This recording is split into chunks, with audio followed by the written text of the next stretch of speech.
From hostile deserts to lonely islands and the highest mountains, wherever there is space to expand into, humans do so. So it's hardly surprising that we're already making preparations to set foot on Mars and to create the first permanent colony outside of Earth, maybe even terraform another planet and turn it into a second blue home. But wait, before we can get to the nice future stuff, we first have to complete the second phase of colonization, creating a semi-permanent outpost to prepare the ground for a larger human presence. But doing so will be gruesome.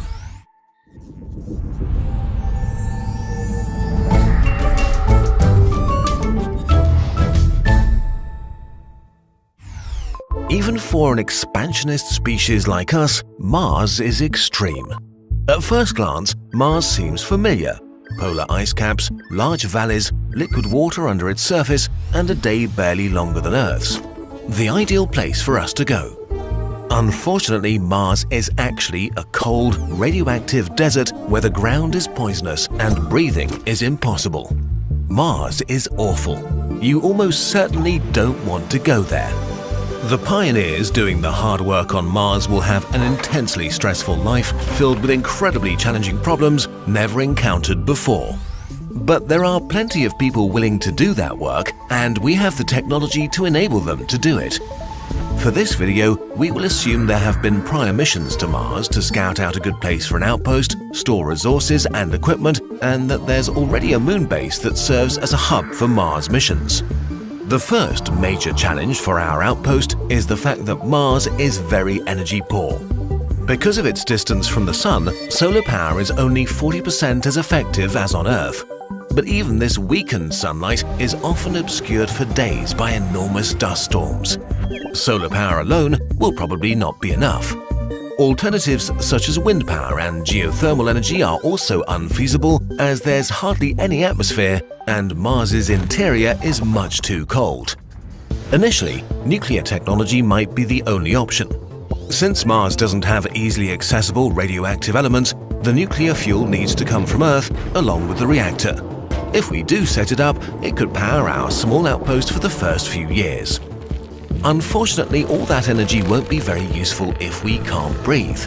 Mars's atmosphere is only 1% as dense as Earth's and mostly made up of CO2. So our habitats need to be pressurized and filled with an artificial atmosphere made of nitrogen and oxygen, which comes with more problems. Corners and flat walls are weak points, so the habitats will have rounded and smooth shapes to handle the stress of great pressure differences between the interior and exterior. The airlocks need to be very airtight and work perfectly every time. Without an extensive magnetosphere or a dense atmosphere, half of all radiation coming from space reaches the ground. A person on the surface would be subjected to 50 times the radiation that they would be on Earth. 3 years on the surface of Mars exceeds the radiation dose limits imposed on NASA astronauts for their entire career. This increases cancer risks significantly. To prevent that, we could shield our habitats with a thick layer of frozen CO2 that can be harvested directly from the atmosphere. Covering the dry ice with a meter of dirt would further increase the level of protection. Sadly, this means almost no windows. From the inside, most living spaces will be windowless tunnels. From the outside, they'll look like burial mounds. All of this would still not hold back all the radiation, but reduce it just enough to be survivable for long periods of time.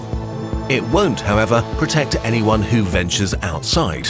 So remote-controlled robots will be used for routine work on the surface while our crew stays inside. Staying inside is a good idea for another reason: Mars dust. It's much finer than dust on Earth, so it could find its way into the gears or electronics of our machines. Because it's also very dry, it's electrostatically charged, sticking to everything, like spacesuits. It would be impossible to avoid carrying lots of Mars dust into our habitat and into the lungs of our crew. To make this even worse, Mars's soil is filled with very toxic perchlorate salts. Constant exposure could be deadly. This problem can still be overcome though. Spacesuits, for example, could be made in a way that they never truly enter the base but stay attached to the outside of the habitats. Okay, great. Now we've safely isolated humans in terms of energy and air and protected them from cancer, we just need to feed them. Water is easy to come by if a settlement is positioned near the Martian poles with their thick layers of ice. Growing food is a different kind of challenge though. Mars's soils are alkaline and lack the vital nitrogen compounds that plants need to grow. Before we can grow anything, we will have to decontaminate the soil, which is difficult and expensive. Then the soil can be fertilized using recycled biological waste. All of this will take a lot of time and is very energy intensive.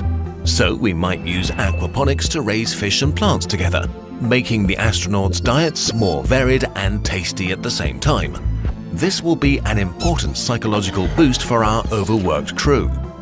All of these things don't solve one fundamental problem though. Mars has only 38% of Earth's surface gravity, which could cause muscle wasting, bone loss, and cardiovascular problems. While this might be solved in the future by setting up rotating living spaces, for now our crew has to live with low gravity and exercise a lot to slow the degradation down. The crews will probably have to rotate every few years. After being stuck indoors in tight spaces without windows, with the same people, performing the same routines day in, day out, with little contact from the outside world and a lot to worry about. Like Antarctic scientists or submarine staff, they will undergo intense psychological screening to make sure they're mentally resilient enough to handle this lifestyle for several years. Establishing the first real infrastructure on Mars will be extremely taxing work that only a group of very determined and competent people can do. Luckily, we have enough of these on Earth. And there you have it, a small Mars base that will survive for at least a few decades, as long as it's getting a constant supply of resources, parts, nuclear fuel, and crews from Earth. Unfortunately, Mars and Earth are separated by millions of kilometers and orbital periods that leave only a narrow travel window every 2 years. If there's an emergency in the colony, Earth wouldn't be able to help until the next travel window opens. Helpers may arrive on a planet filled with corpses. Settling Mars will be the toughest challenge we have ever faced. It will be gruesome work to establish the infrastructure we need. But we're stubborn and we like extreme challenges. If we push through phase 2 of colonization, anything is possible. Cities illuminating the dark Martian night, a hub for travel between the planets, industries setting foot in orbit, terraforming, a true multi-planetary future. Going to Mars is hard, but worth it. And if we're lucky, we might be around long enough to see it happening and cheer on the people who take on these challenges for the benefit of us all.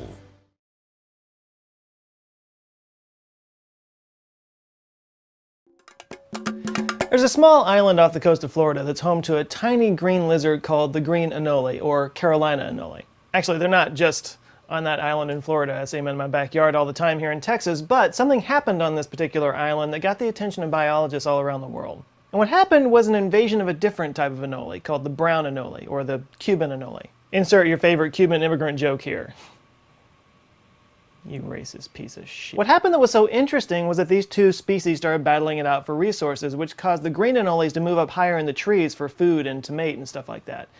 And this had an interesting effect, because the smaller, younger branches at the top of the tree are smoother than the trunks and limbs and barkier areas of the tree down below.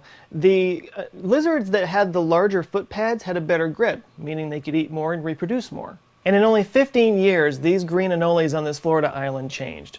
Their feet are now 10% bigger than the lizards that I see in my backyard. Evolution is a long-term process. It takes place over hundreds of thousands and millions of years. But sometimes a drastic change in environmental factors can trigger rapid evolution, like we're seeing with our little green friends. I've talked previously about all the challenges involved in getting to and living in the harsh environment of Mars, but let's just say we beat the odds and we actually set up a permanent human presence there. How would that change us? And how long would it take? How exactly will Earthlings become Martians? Anatomically modern humans have been around for about 200,000 years or so, and we really haven't changed that much in that time, but there are some regional differences that have come up in response to environmental factors. In fact, that's all race is. A set of genetic mutations that gave advantages in certain environmental conditions. People from Africa, for example, where the sun beats down like an angry god, developed thicker hair and darker skin because people with thicker hair and darker skin survived longer and reproduced more, and collected more vibranium. Populations in Europe and the Nordic regions, where they got very little sun, developed lily-white skin because they were able to absorb more of the sun's rays and produce more vitamin D. And hammers. There are examples of these kinds of adaptations all over the world. People who live in really high altitude regions like the Tibetan Plateau and the Andes Mountains were able to develop genetic mutations that allowed them to live in a low pressure, low oxygen environment, conditions that would leave the rest of us, gasping for air in the fetal position. It's thought that it's a mutation in their hemoglobin expression that makes this possible. On the flip side, you have the Bajau people of Southeast Asia. They're also known as the sea nomads, and they've been using free diving as a way to secure food and trade for thousands of years. It's estimated that the average Bajauan spends 60% of their time in the water, and they can hold their breath for up to 13 minutes. That, by the way, is insane. 13 minutes is probably about as long as this video is going to be, so just start holding your breath now. See if you can make it to the end. Go ahead. Try it. And studies have shown that the Bajau people have spleens that are 50% larger than populations in the surrounding area. The reason that matters is there's a thing called the spleen squeeze that's part of our dive reflex. Basically, it squeezes oxygenated blood into the rest of our system. The bigger the spleen, the more oxygenated blood, the longer you can stay underwater. The dive reflex is actually kind of fascinating. It's this thing that we all do, which has led some evolutionary biologists to assume that maybe there was an aquatic phase of our early evolution. They call it the aquatic ape theory. So yeah, while human evolution takes place over millions of years, adaptations can occur fairly quickly in extreme conditions. But no extreme condition on Earth comes anywhere close to the extreme conditions on Mars. Now there are dozens of factors that we need to adjust if we were to live on Mars, but we're going to focus here on 4 of them. Low gravity, high solar radiation and cosmic rays, no bacterial life, and low air pressure. Low gravity is the biggie. Mars's gravity is 1/3 that of Earth, and all evolution that we know of, human or animal, has taken place in Earth gravity, so this is a bit of a wild card. It's assumed that the low gravity would lead to bone density loss like we see in astronauts on the ISS. Astronauts in a microgravity environment actually lose 1 to 2% of their bone density every month. There's actually a name for this. It's called spaceflight osteopenia. While this bone loss wouldn't be as bad on Mars because there is some gravity there, some speculate that this would favor people with thicker bone density and higher bone mass because they would be able to lose more of it throughout their lives without, getting broken all the time. And this includes the cranium, meaning our heads are going to get bigger. On the other hand, lower gravity means that our hearts wouldn't have to work as hard to pump blood throughout our body. This could actually lead to weak hearts and maybe even cardiovascular issues, so some think that we may actually grow much taller to compensate for that. So perhaps over time Martians will grow both stockier and taller. Now one thing's for sure, while an Earth person might really enjoy going to Mars and enjoying that light gravity, somebody that's acclimated to Mars would be miserable on Earth. Imagine going on a vacation and carrying 3 times your body weight the whole time. Now on to solar radiation. Mars does not have a magnetic shield like we do and a very thin atmosphere, so people on Mars are going to be dealing with significantly higher amounts of radiation than we do here on Earth. Overall, this would accelerate the number of genetic mutations, which could lead to more cancer, so probably people with better DNA repair processes at the cellular level would have the advantage. And just like the people in Africa grew darker skin in response to more solar radiation, people on Mars might grow darker skin as well. Dark skin, of course, comes from the pigment melanin, but some people speculate that maybe melanin won't be strong enough to protect from both the solar radiation and the cosmic rays that you would be seeing on Mars, and they expect that maybe we would evolve to use carotenoids, which would give us a dark orange hue. Now, ironically, Mars is further from the sun than Earth, which means it's actually going to be a little bit darker there. They say that the best day on Mars is about as bright as a very cloudy day here on Earth, so it might be expected that our eyes would grow bigger just like nocturnal animals. Now, here on Earth, we live in a soup of microbial life, some of which are constantly trying to kill us, some of which we couldn't live without. Mars would have none of that. This might lead over time to changes in our digestive system because we rely so much on our gut microbiome for that, but the immediate effect would be on our immune systems. Without exposure to the sea of microbes that we're swimming in every day, an isolated population quickly loses resistance to those microbes. And don't kid yourself, people on Mars are going to be isolated AF. Just look at what happened to the First Nations people here in the Americas when the Europeans came over. 90% of that population was wiped out by smallpox, flu, and the measles. And they live on the same planet. Plus, as I mentioned in a previous video, concentrations of perchlorates in the Martian soil could mess with our thyroid and affect our immune systems even further. Now, this isn't meant to say that humans on Mars are going to be like the boy in the bubble. although they kind of will be, they'll have a resistance to their own microbes. It'll be evolving over time as well. But what this will do is further isolate the Martian populations from the Earthlings because contact with them will be incredibly dangerous, and maybe eventually it will even become banned, just like we now ban, reaching out to uncontacted tribes in the Amazon or on North Sentinel Island because contact with our germs could wipe out their populations. Less contact means less opportunity for interbreeding, which would just accelerate speciation. You might see something of an exponential S-curve going on there. And last but not least is the low air pressure on Mars. As I was talking earlier about the Tibetans and the Andean mountain people, the low pressure, low oxygen environment of Mars might require them to increase their hemoglobin production at a cellular level, but it also might increase their lung capacity, leading to large chests and rib cages. A trend toward bigger heads and bigger rib cages could lead to more difficult pregnancy and childbirth, which means that there might be a trend toward wider pelvic regions, especially with women. So what could a human look like if evolved for Mars? Dark orange skin, tall, stocky, large eyes, wide-hipped, with pronounced heads and large chests. Now this is all just speculation based on how we would expect the human body to react over time to the specific conditions of Mars. This is not factoring in the intervention of technology. Now obviously C-sections can make childbirth a lot easier, so that might not be as much of a factor. Genetic engineering might make it so that we could live off of lower oxygen, low pressure environments a lot better. And by the time we have a colony on Mars, diseases might be a thing of the past, meaning interbreeding amongst Earthlings and Martians would be more likely. So there's a lot of variables that we can't know right now. But how long would this take? Well, the first step to answering that question is to consider that everything that I just said is bullshit. Kind of. Because half of those conditions I just talked about, we're not going to be exposed to them when we get to Mars. Not for a very, very long time. Living on Mars is not going to be that much more different than if we were living on the moon. Mars only has 1% of the atmosphere that we have here. No amount of genetic mutation is going to make it possible to breathe that. The first colonies on Mars are going to be living completely underground or in interconnected mazes of habitats on the surface of Mars. All of these adaptations I'm talking about would never even occur until we terraformed Mars. And that is gonna take a while. If it's possible at all. We're talking around 100,000 years or so. And this would, of course, mean thickening the atmosphere by melting the polar ice caps either with giant mirrors or with nukes, and it would involve putting up some kind of solar shield between the sun and the Mars at the L1 Lagrange point to keep the solar radiation from stripping away the atmosphere. That's a whole different video. But let's just say that we're able to pull that off. By the time we get that done, people will have been living in enclosed dwellings and underground on the red planet for hundreds of generations. So human evolution would go down a very different path at first, that might trend toward smaller people because they use less resources and take up less space in an enclosed environment. Their skin might be super pale because they're never at all exposed to solar radiation. By the way, you're still holding your breath, right? So you could say there are three eras of Mars habitation: colonization, evolution, and speciation. Colonization until the planet can become terraformed, evolution as we adapt to this new environment there on Mars, and then speciation, a whole new species. Homo Martius? But long before Martians become their own species, they're going to be a different race from us, one that looks completely different than we do, one with different cultural traditions, cultural norms, different shared history, different language maybe even, completely distinct from ours. What would that look like? It's not hard to imagine tribalism kicking in.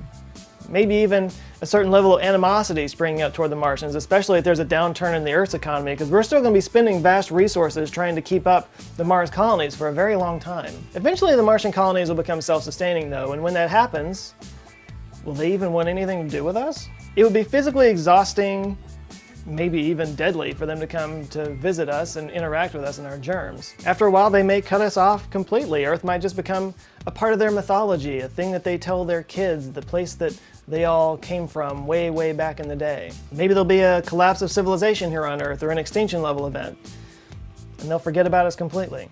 The reason we want to colonize Mars and the solar system and beyond is so that if something were to happen here on Earth, our species would survive. And it's a good reason to do that. The irony is, it won't be us that survives. It'll be a completely different species. One that's adapted to and calls home a completely different world, maybe one of many species on many different worlds. They may not know who we are. They may not remember us at all. To them, Earth would be the cave of our ancestors, a place where we painted our dreams on the walls and struggled against the unknown so that someday they could have their place in a much bigger universe.